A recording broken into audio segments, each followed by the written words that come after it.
Don't go anywhere. Still ahead for you this hour. New House Speaker Mike Johnson already getting down to business, working to pass the U.S. aid bill to Israel this week, and also talking about a subpoena for Hunter Biden. We have details. Congressman Byron Donalds of Florida joins us live in just a few minutes. Plus, we're monitoring Trump's civil trial in New York. The former president is now set to testify in just days, and the judge ruling that his daughter, Ivanka Trump, must come in and testify also. You'll hear the former president's reaction to that, and also a gag order reimposed. We've got the details next on Newsline.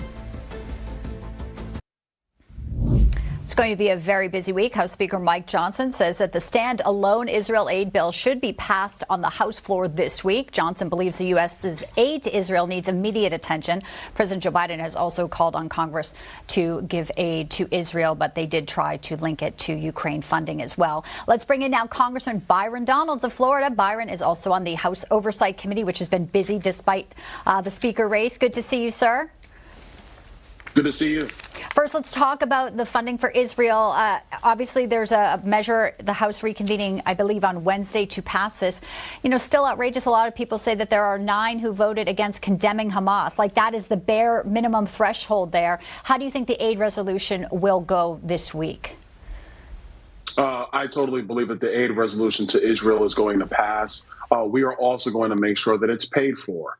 And so I think that's what you're going to see on the House floor. Also this week, we're going to go through another one of our appropriation bills. I believe we have enough time where we're going to get through 2 of those bills this week. And look, under Speaker Johnson, we are going to get to work. We have a responsibility to help our greatest ally in the region, Israel, while also making sure that we fund the federal government in a responsible fashion. We're going to be able to do both. Congressman Donalds, a lot of business has been being done even without a speaker, though, and you say during that time there was more unveiled about Hunter Biden and the Biden family business dealings. You say there's actually now proof federal prosecutors were being stonewalled by the FBI for years when it comes to criminal referrals. Tell us about what we may learn this week from oversight.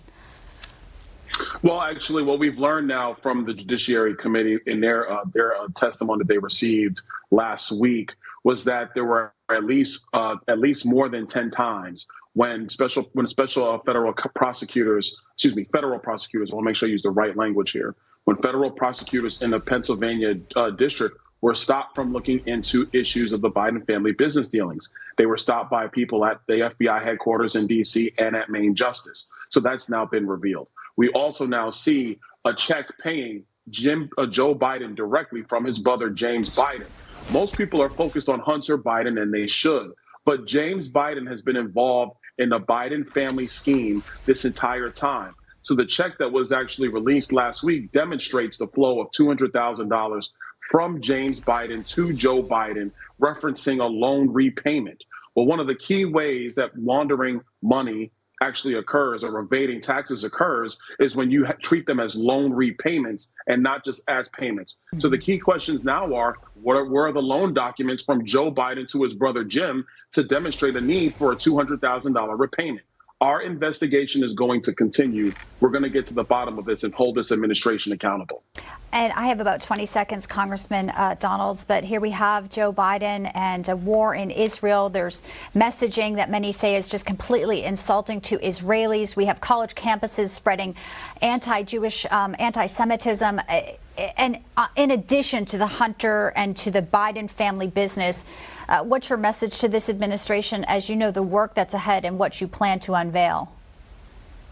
My message is simple. They need to get real. They need to grow up and be tough and be firm with Hamas and Iran. They cannot go through with these one-word statements. They can't go through this thing trying to do half measures. They have to be strong and stand behind Israel like House Republicans are going to stand strong behind Israel.